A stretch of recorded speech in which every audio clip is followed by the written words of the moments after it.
Rain, rain, go away, come again another day.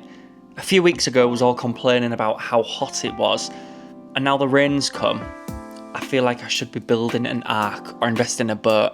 It does feel like summer has been cancelled altogether. I've gone from watering the garden every 5 minutes to wondering if I even need to water it at all. Still, as much as we all moan about the rain, the garden absolutely loves it and is essential to growth. I must admit, everything is looking healthier, greener, and seems to be growing a lot faster, even though there's barely any sun. So whilst the weather has been doing its best to try and keep us indoors, I did manage to get a few little projects done this week. Before we get started, if you're into gardening, growing your own food, homesteading, experiments, and following along as we slowly turn our little patch into something special, make sure you're subscribed. So remember, Holly commented on our previous video saying about starting a herb garden. Well, Holly, I've finally done it. I've built a vertical herb and salad wall. The pots are only 3 inches by 3 inches, so I am limited to what I can grow in them. The pots I actually bought off Facebook Marketplace. I bought 69 of them for £20. At the moment, it's pretty simple. We've got mint, rosemary, and some lettuce growing away, but I have got some more seeds ready to start, so hopefully this will fill out nicely over the next few weeks. I'm also going to look at doing an extra row when the sun's out. The idea is to make the most of the small space and have fresh herbs and salad leaves right outside whenever we need them.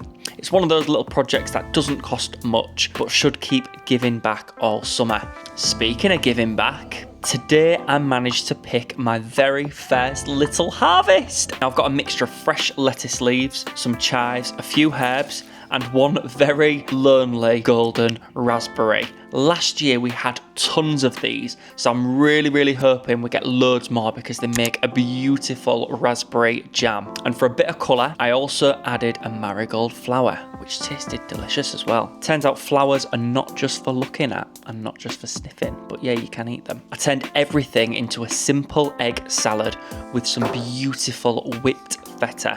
I'll put the recipe below.